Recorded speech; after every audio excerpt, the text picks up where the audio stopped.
ምዕራፍ 45 ክፍል 17 እንዲሁም ሲሄድ የብርሃን አምድ እየመራው ኢየሩሳሌም ወረደ። በደረሰበትም ስፍራ ሁሉ የሐዋርያት ኃይል ትከተለው ነበር። በሷም ድንቅ ድንቅ ተአምራትን ያደርግ ነበር።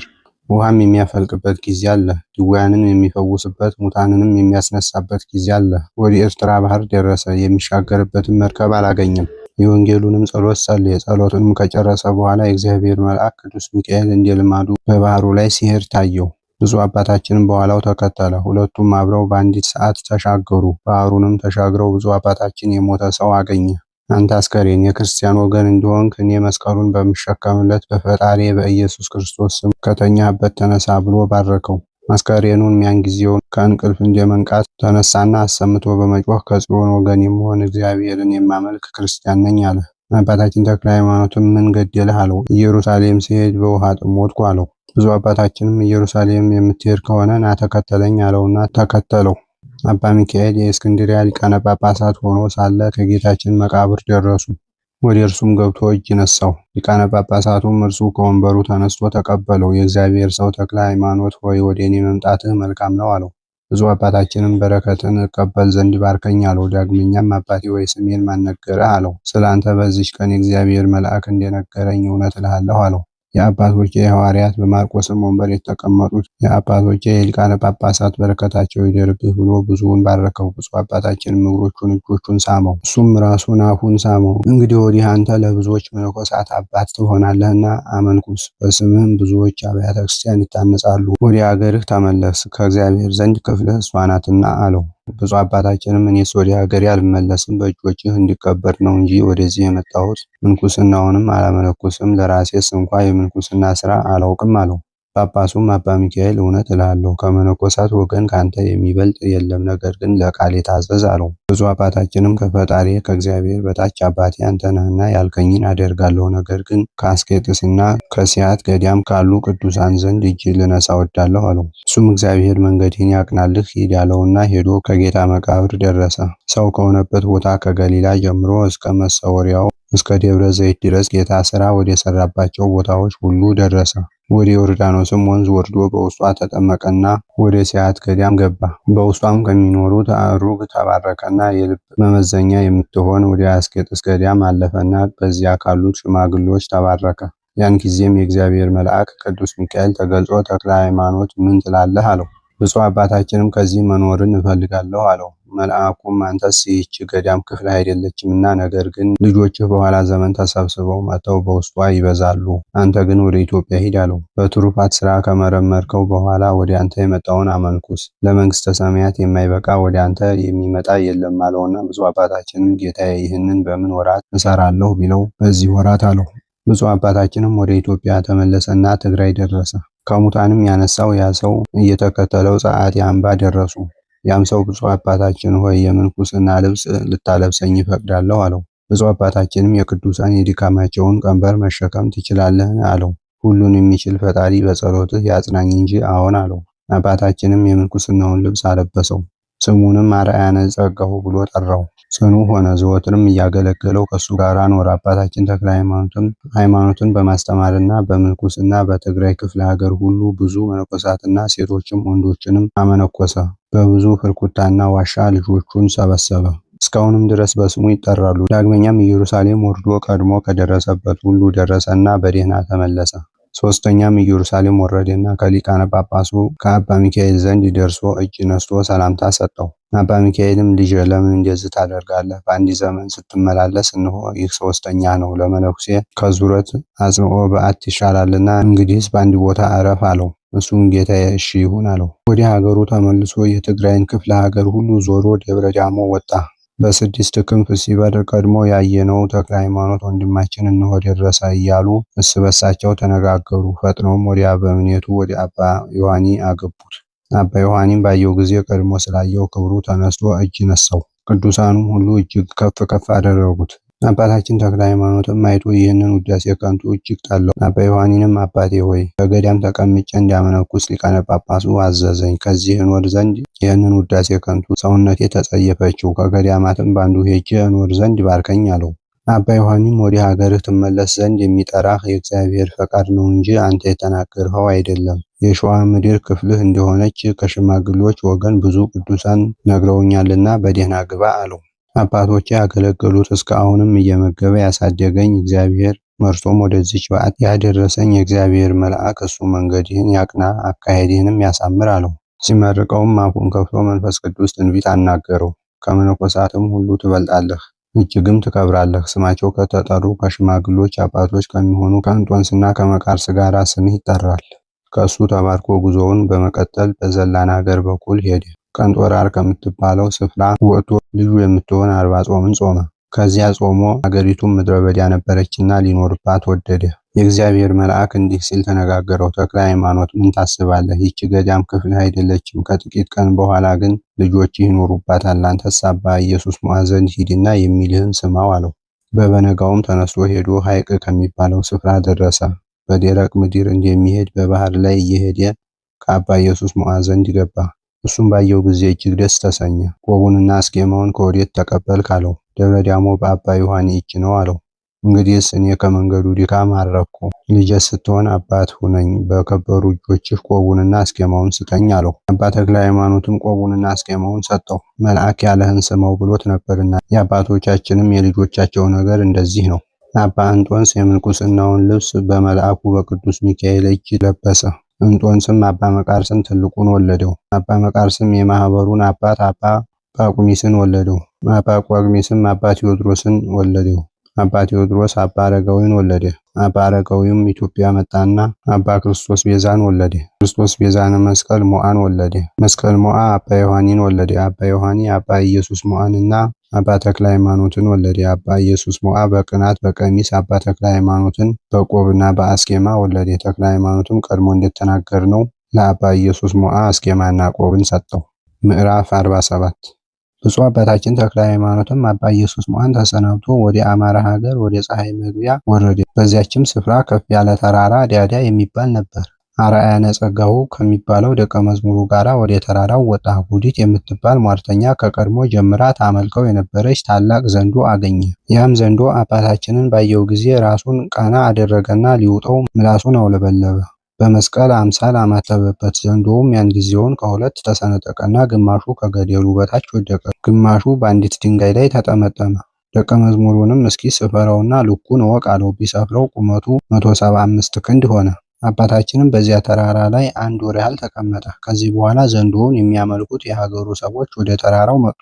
የሚያመልኩበትን ዘንዶ ግን አጡት። አባታችንንም ከተራራው ላይ ቆሞ ሲጸልይ ቢያገኙት አንተ መነኩሴ የወዴት ነህ? በምንስ ምክንያት ወደዚህ ተራራ ላይ መጣህ? አሉት። በእግዚአብሔር ፈቃድ ነው አላቸው። ከዚህ ተራራ ታላቅ ዘንዶ ነበር፣ ዛሬ ግን አላገኘነውም። አንተ አባረኸው ይሆን? አሉት። ብፁዕ አባታችንም በፈጣሪ ኃይል ገደልኩት እንጂ ያባረርኩት አይደለም። ሂዱ፣ ይህ ልጅ ሬሳውን ያሳያችሁ አላቸው። ሄደውም የምድር አራዊትና የሰማይ አዕዋፍ ሳይበሉት ተልቶ ከሸተተበት ስፍራ አገኙት። ደቀ መዝሙሩን በምን ገደላችሁት? ብለው ጠየቁት። አባቴ በላዩ ባማተበ ጊዜ ተተርትሮ በእግዚአብሔር ፈቃድ ሞተ አላቸው። በሀገሩ ሰዎችም ፍርሃት አደረባቸውና እያደነቁ ሄደው ለሳይንቱ ንጉሥ የምናመልከውን ዘንዶ የገደለ መነኩሴ በዚህ ተራራ ላይ አለ አሉት። ሰውየው ምን መሳይ ነው አላቸው። ሰውየውስ እጅግ ያማረ የተወደደ ነው አሉት።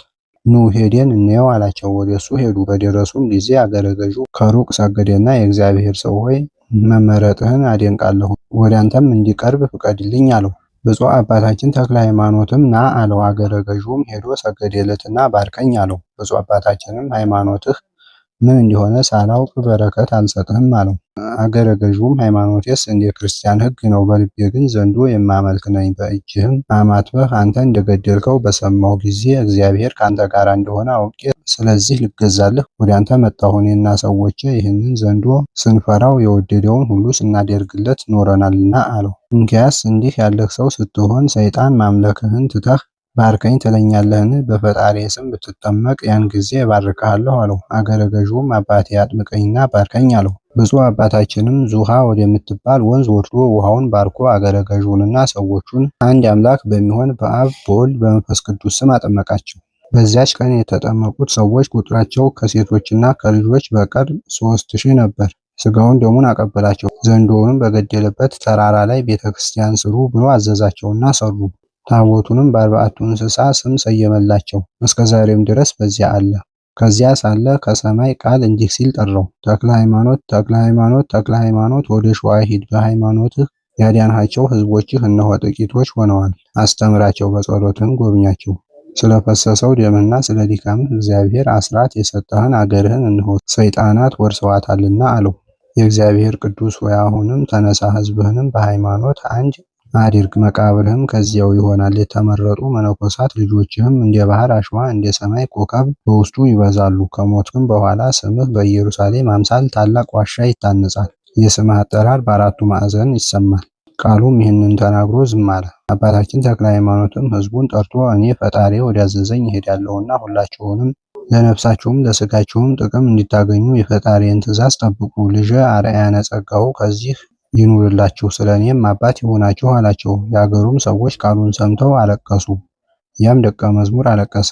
እኔ ከአንተ ጋር መሄድ ይፈቅዳለሁ፣ አባቴ ሆይ አትተወኝ አለው። ብፁዕ አባታችንም በእግዚአብሔር ፈቃድ የማዝህ አይደለሁምን? ለዘላለም ክፍልህ ይህች ሀገር ናትና ከዚህ ተቀመጥ አለው። የሚያጽናናውን በትርና የእጁን መስቀል እነዚህ አለኝታ ይሁኑ ብሎ ሰጠው። በዚች ሀገር የብዙ መነኮሳት አባት ትሆናለህ ብሎ ትንቢት ተናገረለት። አባ አርአያነ ጸጋውም እጅግ አለቀሰ። አባቴ ሆይ የምትደርስባት ሀገር የምትረግጣት ምድር የተመሰገኑ ናቸው።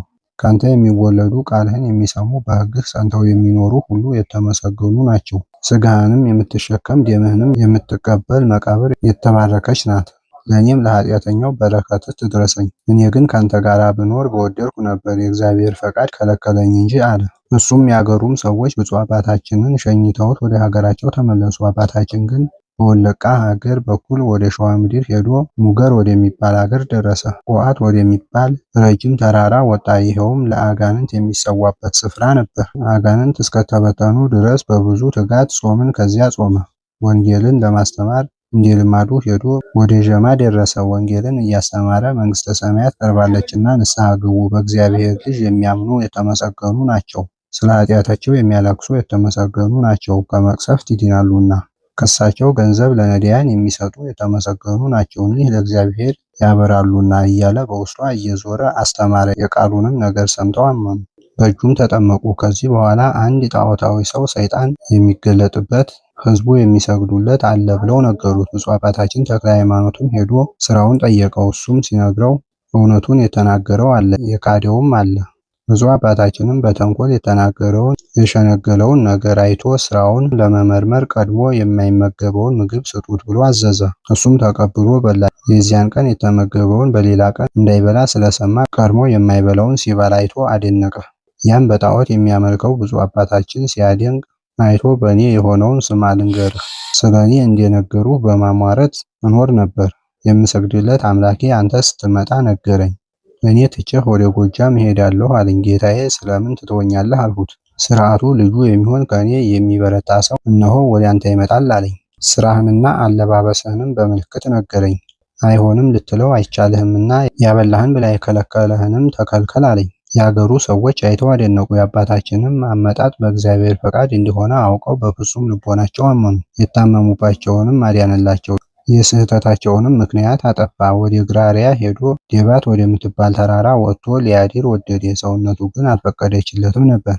ከዚያም ሲሄድ ስሙ ሰሜን ሰገድ የሚባል የግራሪያ ገዥ አየው። ከሱም ሊባረክ ወደደ።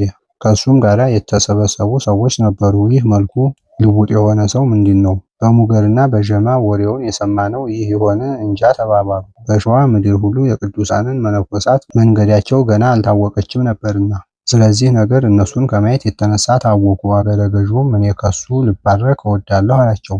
ማንንም ማንን እንዳይባረክ ስለሱ ሰምተናል አሉት። ቢባርከኝ ምን ይቅጣችሁ? ባይባርከኝ ግን 50 ፈረስ ይቅጣኝ፣ እኛንም 50 ፈረስ ይቅጣን ብለው ውርርዱን በዚሁ አቆሙት። አገረ ገዥውም ወደ ብፁዕ አባታችን ተነስቶ ሄደ። ሰገደለትና ባርከኝ አለው። ሃይማኖትህን አላወቁት፣ ላንተ በረከት አልሰጥህም አይሆንም አለው። አገረ ገዥውም አንተ ባዘዝከኝ ስራ ሁሉ ጸንቼ ዘወትር ካንተ ጋር እኖራለሁ አለው። አባታችን ተክለ ሃይማኖትም ባደረበት መንፈስ ቅዱስ ልጅ እንደሆነው አውቆ ባርኮ ሰላምታ ሰጠው። እርስ በርሳቸው ተጨዋወቱ። የአባታችንም ነገር በአገረ ገዢው ልቦና አደረ። በሐሳቡ ሁሉ ይከተለው ጀመረ። ከሁለቱ ሰዎች እንደተከራከሩ 50 ፈረሶችን ተቀበለ። በዚያችም ቀን ብፁዕ አባታችንን ወደ ቤቱ ይዞት ሄደ። ወደ አምልኮተ ባዕድ የምትመራውን የዝንጋታውን ምክንያት እንዲተወው ቃለ እግዚአብሔር እያስተማረው አብረው አደሩ። ባስተማረውም ሁሉ እምነቱ በጸና ጊዜ አጋንንት ወደተሰበሰቡበት ስፍራ ሁሉ ከፍ ወዳሉ ተራሮች አቡሻ ወደሚባለው ወደ ሌሎችም ወደ ብዙ ተራሮች ዛር አንጓች ወደሚኖሩበት ዋሻ በየተራራው በየስፍራውም ሁሉ አጋንንት ተገልጠው ከሚኖሩባቸው ጋራ ከሚታዩበትም መርቶ ወሰደው። ሰዎቹም ሊሰግዱና ሊሰውለት ወደሱ ይሄዱ ነበር። ብፁዕ አባታችንም ከእነሱ ዘንድ ደርሶ መሰዊያቸውን አፍርሶ በውስጣቸው ብዙዎች አብያተ ክርስቲያናትን ሰራ። እስካሁንም ድረስ አሉ። የውስጡም ሰዎች በዚያ ያደረገውን ድንቅ ተአምራት ይናገራሉ። አገረ ገዥውም ዳግመኛ መርቶ አሰቦ ወደሚባል ዋሻ በግራሪያ ውስጥ ካሉ መሰሪያን ሁሉ የሚከፋ መሰሪ ወዳለበት ወሰደው። ብፁዕ አባታችን ተክለ ሃይማኖት በጌታችን በኢየሱስ ክርስቶስ ስም እየዘመረ እግዚአብሔር ጉልበቴ፣ መጠጊያዬ፣ መድኃኒቴ በጠራሁትም ጊዜ ከጠላቶቼ የምድንበት ረዳቴ ከጥፋተኞችም ጠላቶቼ የሚቤዠኝ ነው እያለ ከሩቅ ማማተብ ጀመረ። ዛር አንጓሹም ይህንን ሲያነብ ከሩቅ ሰምቶ በፍጹም ፍርሃትና ድንጋጤ ሸሸ። ከዚያም ወዲህ ፈጽሞ አልታየም። ብፁዕ አባታችንም በዚያ ዋሻ ገብቶ ፈጽሞ ደስ ተሰኘ። እግዚአብሔር ልጆችህ ይበዛሉ ያለኝ በዚህ ነው፣ እንደ ባህር አሸዋና ስፍር ቁጥር እንደሌላቸው እንደ ሰማይ ከዋክብት ይሆናሉ ብሎ ትንቢት ተናገረ። ዛር አንጓሹ ይበላባቸው ይጠጣባቸው የነበሩትን የብረቱን መሳሪያዎች ሁሉ ዘረፏቸው። ትቷቸው የሸሸውን የቤቱን ሰባራ ሰንጣራ ሁሉ ወሰደ። የብረቱንም መሳሪያዎች መጋረጃ በሚሰቅልበት ገንዘብ፣ አጎበር፣ ሜንጦ፣ ኩላብ አሰሯቸው አላቸው። እስካሁንም ድረስ አሉ። ብፁዕ አባታችን ግን በዚያች ዋሻ ተቀመጠ። ከዚህ በኋላ ዝናው ለሩቅና ለቅርቡም ሁሉ ተሰማ። እሱ ግን ወሬው በተሰማ ጊዜ ከክፉ አውሬ እንደሚሸሽ ሰው ከውዳሴ ከንቱ ይሸሻል እንጂ ደስ አይለውም ነበር። እግዚአብሔር ግን በእሱ አድሮ ይመሰገን ዘንድ ይገልጥበት ነበር። እግዚአብሔር በቅዱሳን ምስጉን ነው፣ በሚፈሩትም አድሮ ዘወትር ይደነቃል ተብሎ በነቢይ ተነግሯልና። ብፁዕ አባታችን ተክለ ሃይማኖትም በዋሻይቱ እኩሌታ ሰኔል ጋርዶ በእመቤታችን ድንግል ማርያም ስም ታቦት አኖረ። እሱም ከ15ቱ ደቀ መዛሙርቱ ጋር በእኩሌታይቱ ተቀመጠ። ከዚህም በሸዋ ምድር ሁሉ ሊሰብክ ወጣ። ሰዎቹም ሁሉ መነኮሳቱን ባዩ ጊዜ ያደንቃሉ፣ ከእነሱም ይሸሹ አሉ፣ እንደ አውሬ የሚባሉ መስለዋቸው ነበርና። ብፁዕ አባታችን ተክለ ሃይማኖት ግን በፍቅሩ ይስባቸው ነበር። ልጆቼ አትፍሩ፣ እኛም እኮ እንደናንተ ሰው ነን ይላቸዋል። ወደ ከተታ ምድርም ደረሰ። እንዳስተማራቸው ሆነው ቢያገኛቸው ስለዚህ እጅግ አድርጎ ወደዳቸው። ከዚያች ሀገርም ብዙ ሰዎች ተከተሉት፣ በእጁ መነኮሱ። ወደ ወገዳም ሄዶ ወንድሙን ዜና ማርቆስን በስጋም ያባቱ የወንድሙን ልጅ የሚሆነውን አግኝቶ የምንኩስናውን ልብስ አለበሰው። በምንኩስናም ብዙ ሰዎችን ወለደ። እነሱም 17 ነበሩ። ዋሻውን እርክታውን እየፈለጉ ኖሩ። በሞረትም ታላቅ ዋሻ አገኙ። ከዚያ ለመቀመጥ ግን አልወደዱም።